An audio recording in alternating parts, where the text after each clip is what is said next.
Get up, and it is once again time for Kmart's least favorite photo and her most favorite segment. It was taken at a Bears game. On the program. Oh. And that leads us perfectly. Nice segue to the first. Question, would Kmart be shocked if Caleb Williams and the Bears make the playoffs? Greeny, I would be shocked. And it has nothing to do with the talent that I think Caleb Williams has. It has everything to do with the ups and downs of well, this is only like his rookie year with Ben Johnson. I think there's going to be ups and downs, but also look at that division.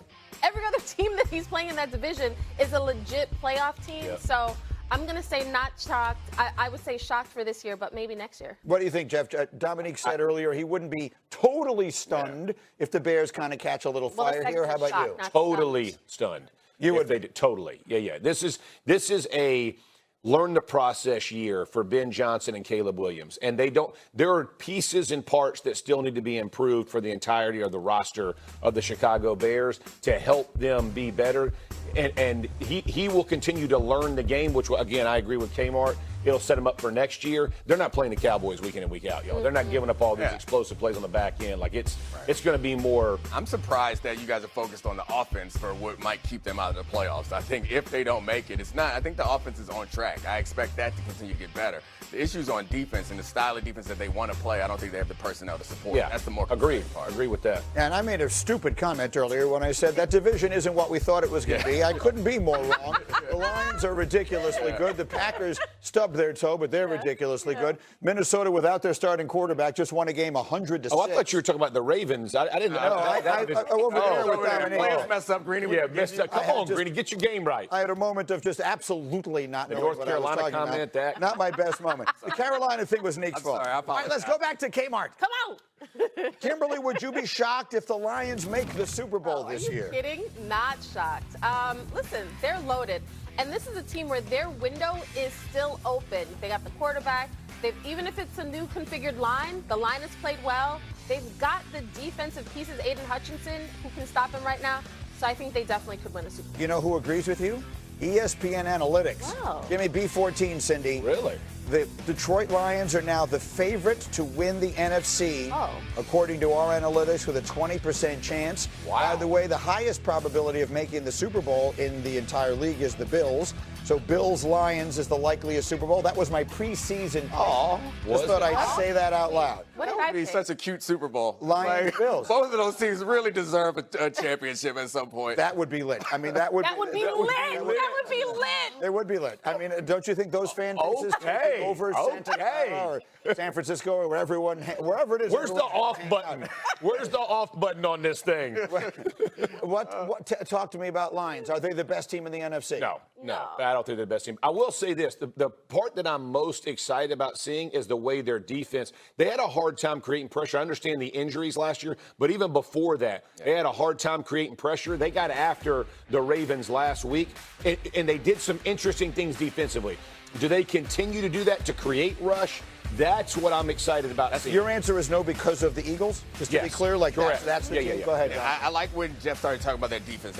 What really impressed me was this was a team that did what they did. They were a man coverage all the time team. What they did against the Ravens last week showed the ability to be functional in zone defense and adaptive. Like, that's the part that I'm looking forward to. It's going to give fits to some of these other teams. Right. And what is that? Shepard, it was his third game. And he was warming up them first two games. He got right. And then Hutchinson is unblockable. That team, that defense continues to get better under Shepard. I think that they'll be really good. Lit. Okay, that would be a. I don't know why everyone is so surprised by that. That's a word that has definitely worked its way into the general population. Okay, just like it felt awkward. One more.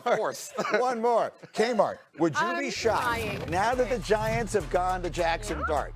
Would you be shocked if the Cleveland Browns are the next team to go away from the aging veteran and go to one of the rookies? Okay, I need some nuance with this one. I would say not shocked. Especially if Joe Flacco and this offense continue to sort of scuffle along, because now we're looking at this defense again. Like, the Browns have a playoff caliber defense, and it's the offense holding them back. I think if Joe Flacco and the offense doesn't get right soon, and we've seen the Giants make the change, if Jackson Dart plays well, I think in that market between the fans and the media, Kevin Stefanski will have to answer the question of, you got two capable backups on the bench. Can you turn to them? And he's going to have to answer the why are we sticking with Flacco if the offense continues to remind everyone, they have 2 rookies. They have Dylan Gabriel and they have Shedeur Sanders there. What do you think? No, I don't think Flacco's better than both of them, and so it gives them the best chance to win. The problem for me is this goes back to the Deshaun Watson thing. Like they have doomed their offense, and that's the problem. It's hard to overcome that specifically at that position, and so. If you're trying to rookie or, a young kid and he's trying to come in and do this, does it give you a spark? Maybe, but they don't even know what they don't know yet. And the confusion on that side of the ball can get increasingly difficult. Flacco gives them the best chance, and unfortunately, it has not looked good yet. What do you think, Nick? I mean, I'd be stunned if they moved on from Joe Flacco because it doesn't feel like the players know they're in practice. We would be hearing if it felt like they thought that those guys were ready. Maybe the fan base might have want to mix something up at some point, but they're coming off of a win. And Joe Flacco hasn't been perfect, but I understand that the players support Joe Flacco in that locker room right now.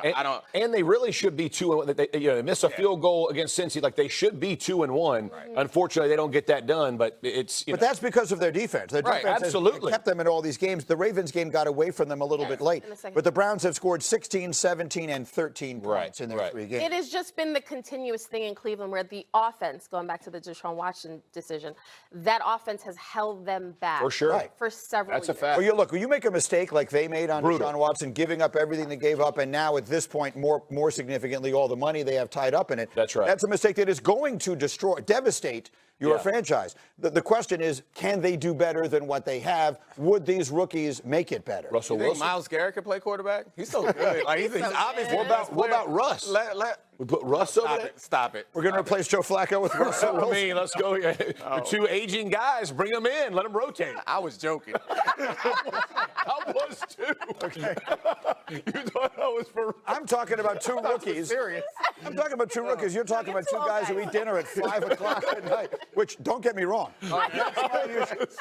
I'm the one who's standing there waiting for them to unlock the door. I'm like, guys, it says Forfetti has doper opens than Domonique Foxworth. So sexy. Hey. We all talk trash about our coworkers every now and then. Sorry, Jeff. I might run around this whole damn studio. Go for it. Because I was right. I was the first one. And that Daniel Jones and the Colts would be good. I said the O-line was good. I said the receivers were good. I'm going to fight somebody. Now y'all tell me how damn right I was. All right, it is time for What Does D. Fox Say? I will say something that I think people in general are saying, and we'll see what Domonique Foxworth thinks. Let's start with this. If someone were to say the Vikings defense is going to shut down Aaron Rodgers this weekend, what does D. Fox say? I'd say they are, and we got the wrong Rodgers in the question. We need to be talking about Isaiah Rodgers, the man who had 3 turnovers and 2 touchdowns at a look at him.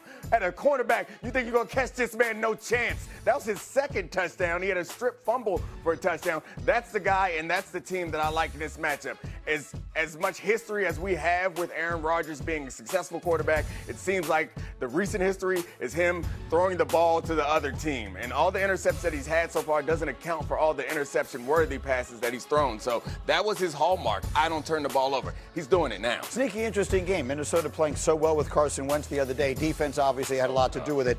We'll see where that goes. Next one. If someone were to say Caleb Williams coming off a nice day against the Cowboys, he can get the Bears to sneak into the playoffs this year, what does D. Fox say? I'd say sure. I was very high on this team before the season started, and then they had a little rough introduction to the season on offense, but they look so good. I understand that it was against the Cowboys, but it was also off a game that they lost, but it's a good offensive performance against the Lions. It feels like this offense is coming together. If they can get some consistent performance from that defense, I think they could sneak into a wild card spot. And maybe the division isn't quite as good as we thought it was. We'll see.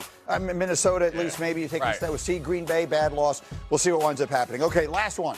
Talking about the defending Super Bowl champs. If someone said the Eagles' defense is going to cost them a repeat this year, what does D. Fox say? I say slow down. I don't think that defense is still incredibly talented. I feel like Carter's not playing at the highest level that he can right now, and they have talent in the secondary, even though they have some injuries at the corner of opposite Mitchell.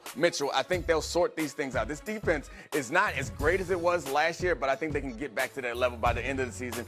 They have good coaching, too. I think this team's going to be fine on that side of the ball. Yeah, they've won 19 of their last 20 games, so it's hard to find a whole lot of flaw with them, but that does not mean that occasionally people do not. Yeah. Did you hear Drew Brees on First Take yesterday